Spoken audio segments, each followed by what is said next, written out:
Okay, everybody, we are just going to jump right in. We are going to be talking about boundaries today, and I call that some brave work because setting boundaries can be hard, especially if it's your first time trying to set boundaries. But what I find is that, a lot of you think setting boundaries is just disliking something and then expressing that dislike for it, but that is not setting a boundary. I mean, good on you for expressing yourself because we love that here. But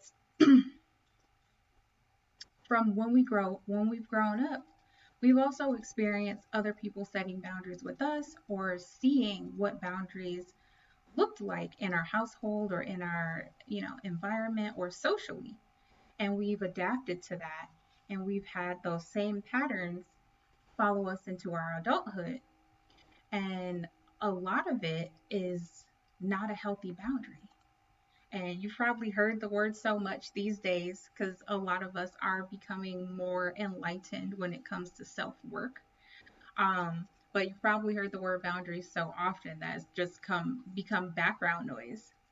But I do have to be honest and ask, do you know how to set a healthy boundary? And do you know what a healthy boundary looks like? Because what I found out, a, a lot of couples think, a lot of you think, boundaries is about setting up brick walls to cling to protect yourself. It's not about pushing someone away. It's about protecting the space in your love so it can breathe, so it can allow you to grow in a place that feels safe. They're not walls that you're building brick by brick to keep somebody out, to keep somebody at bay. If you think about it, they're actually doors that you get to open where you can actually see inside the person that you truly love. And the people that truly love us, they'll walk through those doors, not trying to tear those boundaries down. So, what are boundaries? Literally, it's a limit that you're setting. It's a limit that you're putting in place to make sure that you're emotionally safe, that you're respecting yourself, and that you're clear about what's okay and what's not okay in the relationship. So when you have boundaries in place, what it does is it tells your partner, this is how I need to be treated so I can keep showing up in love for you, so I can keep showing up and being open with you, and so I can respect and be respected. But without boundaries, a few things can happen. So, one, you start to build this slow, quiet resentment, this anger that just kind of tiptoes its way to the surface. Because in the midst of that, you're thinking, you're trying to figure out how your partner could treat you so unfairly and disregard the things that are important to you. Two, without boundaries, you start to just perform the acts of love and the acts of closeness, but you're not really feeling it. You're not really into it. It's almost like a chore. You're just doing it because it needs to get done, or you feel like it needs to happen. So you're just performing. And a third thing that happens in relationships without boundaries is that you start to disappear in the name of just being easygoing or in the name of keeping the peace. And you do that so long to the point where there's no more peace left inside to keep. No matter how much love there is in a relationship, it cannot survive without a boundary. So a lot of you avoid setting boundaries. And it's not because you forgot. I'll tell you that. It's not because you forgot. A lot of couples avoid setting boundaries because they're like, I don't want my partner to get angry. I feel like if I set a boundary, they'll get angry, or they'll think that I'm doing too much because I haven't set boundaries before. So this will be news to them, and they'll think just I'm overdoing things, or A lot of you might think, oh, if I set a boundary, my partner might leave. They might just walk out the door. And some of you are just thinking it's easier not to set boundaries. It's just, it's easier to let it go and to just try to shove it down and not think about it than to go through the process of actually setting a boundary. And those are very real. And I feel for you if one of those examples I listed, you're going through that right now. Because setting a boundary can be scary because you don't know how your partner's going to react to to something that you feel like you need to feel respected or you need to feel safe emotionally. You know, a boundary isn't something that we just willy-nilly decide to do. It's because we need them in our lives and in our relationships in order for love to grow, but also for us to feel emotionally safe and to build trust in our relationship. Can I trust you with the things that are important to me? Is what setting boundaries boils down to. But here is what no one's saying out loud. Avoiding boundaries to protect your relationship is not protecting your relationship. So if you're like, oh, well, I don't want to set this boundary because I just want to preserve the peace that we have in our house. And you're not protecting your relationship by doing that. And you're not going to, are you in peace?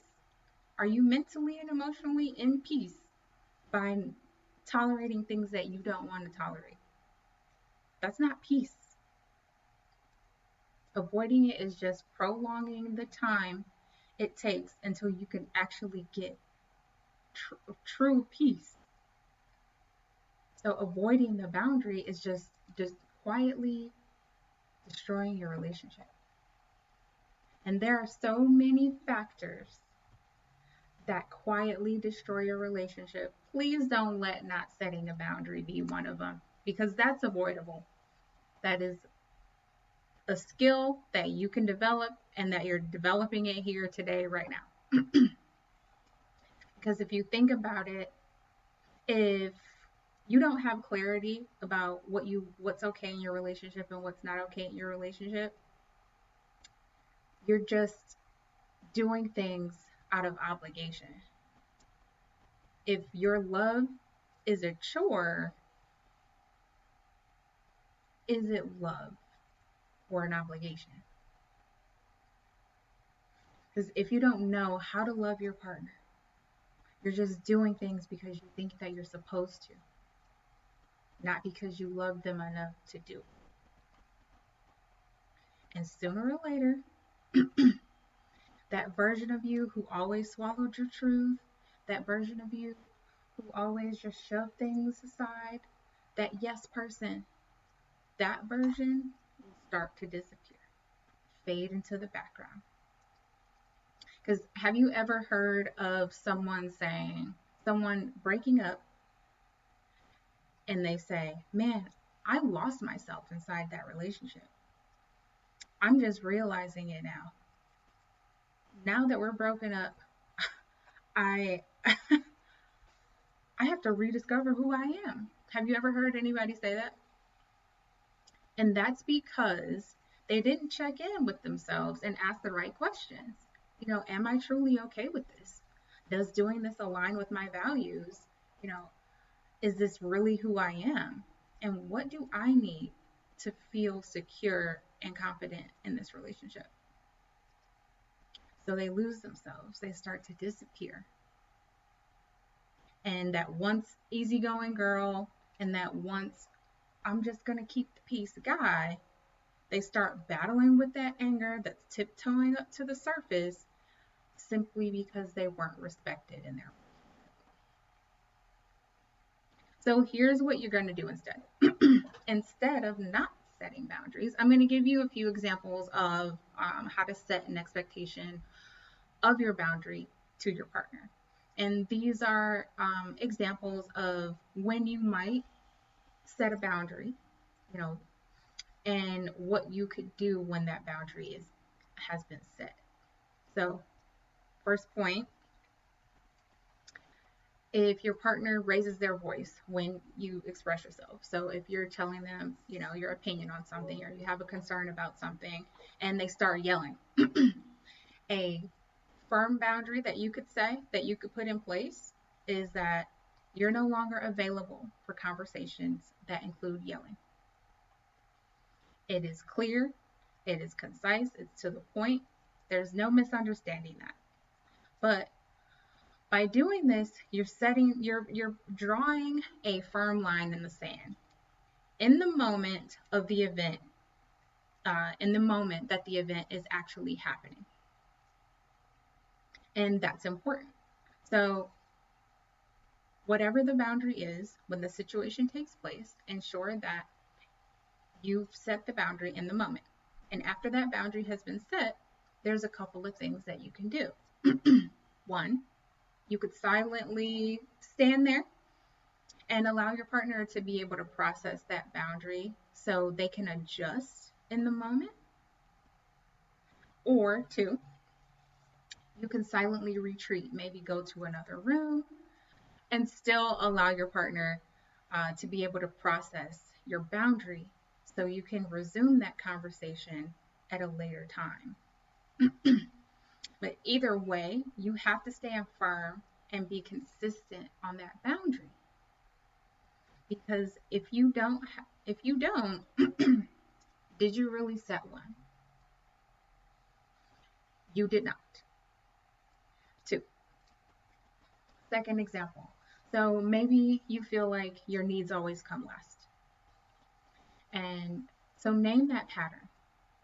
So if there's a pattern where that becomes an indicator that your needs are about to get overlooked again, you're about to get put on the back burner again. Oh, you're going to have to make another sacrifice. Name that pattern.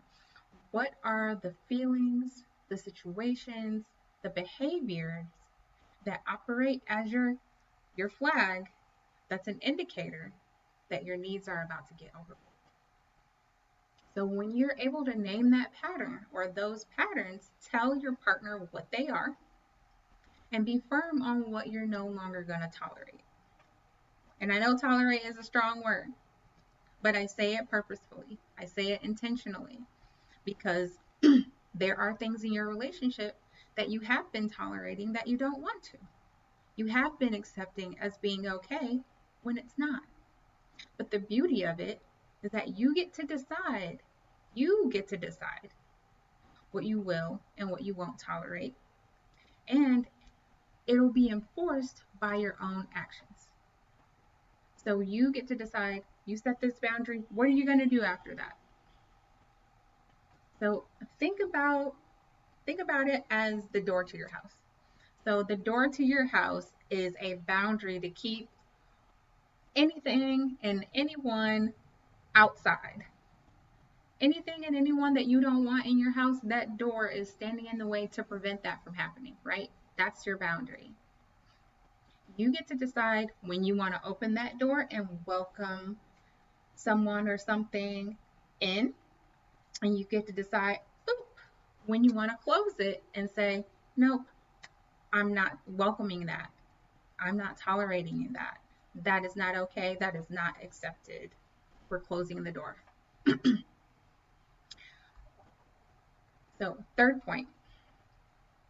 If you feel like your time, your mind, your body, or your space feels like it's being constantly disrespected or invaded or compromised, acknowledge why those things are sacred to you. Why is your time so sacred to you? Why does it upset you so much that your partner always shows up late? Why is having undivided attention when you finally get the courage to share what you feel with your partner, why is having their undivided attention so sacred for you? Why is me time, having the ability to decompress in your own environment, why is that so sacred to you? So figure out what areas of your life are sacred and protect them by putting a boundary in place. But what we're not going to do is set ultimatums,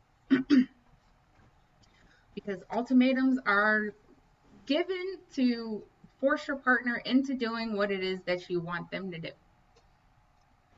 Ultimatums, you give two choices, but either choice aren't very good for your partner to choose from, right?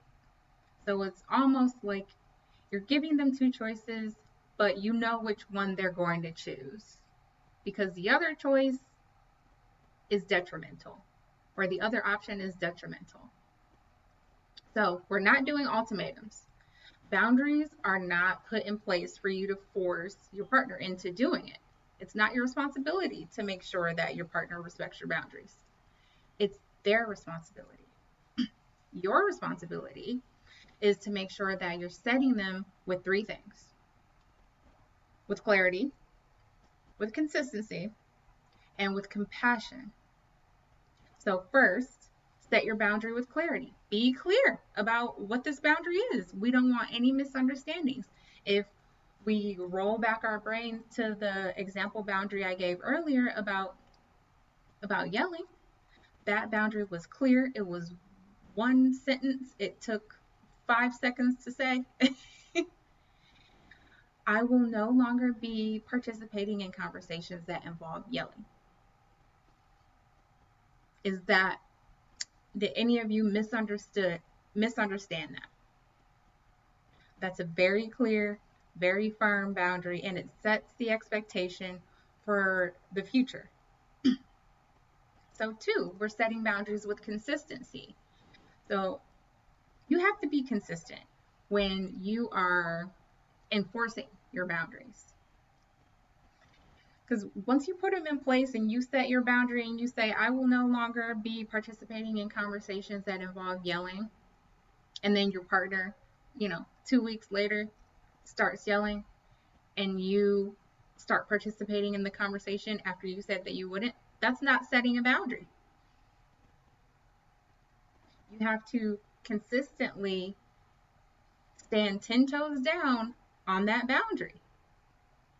Because if you don't, how do you expect your partner to take it seriously? If you're not being firm with it, you're not taking it seriously, right? And 3, we're setting boundaries with compassion. So with compassion for the both of you. So your boundary is going to affect your partner. And because that means in order for them to respect your boundary, they're going to have to develop new, healthier habits and be consistent with those habits in order for them to respect your boundary. So give your partner a little bit of compassion and understanding, because this is going to be a change for them too. And setting your boundaries isn't about protecting yourself from your partner. It's about protecting the relationship. Because when both of you feel like you're in a safe space and you can express yourselves without being punished for it, or without feeling shame about it, or without shutting down, you feel more inclined to trust your partner with your emotions and your thoughts and your desires and your insecurities. You feel more trust to share with your partner what's on the inside of you, right? To open that door a little bit wider so you can let them in. So it's not about pushing them away. Setting the boundary is about allowing your partner to understand you more, and to understand why these things are sacred to you, why they're important to you. So, and it's necessary when we're talking about long-term relationships that are sustainable till death do us part. You have to have boundaries. That's where love becomes sustainable. So you're not going to build emotional intimacy by being the yes man, by saying yes to everything. Yes, I don't mind. You're not going to build intimacy there. You're not letting anybody in to have the opportunity to get to know how you truly feel by saying yes to everything. Because when you do that, you're just letting them know, oh, I can ask, Jacob, Suzanne, whoever, put your name in there. Oh, I can ask them. They always say yes. I ask them for anything. They always say yes. They're not they're not considering if you actually want to do it or not. They're not considering how you feel about doing it or not. They're just focused on the fact that you said yes. That's all they needed. So that's not how you build intimacy. You build it by saying yes to yourself and then inviting your partner into that with you. And it works both ways. So if this hit home for you, don't ignore that. If you've already been shrinking yourself down and trying to just smooth things over for the sake of the relationship, or if you're tired of feeling guilty for wanting just basic emotional respect, don't ignore that. So if you want to actually stop the cycle of silent resentment, that slow anger from bubbling over, and you want to start actually feeling like your partner truly sees you, like your partner truly respects you, and feeling emotionally secure in your relationship, don't wait until you have a pile of unraveled problems. Don't wait until everything falls apart.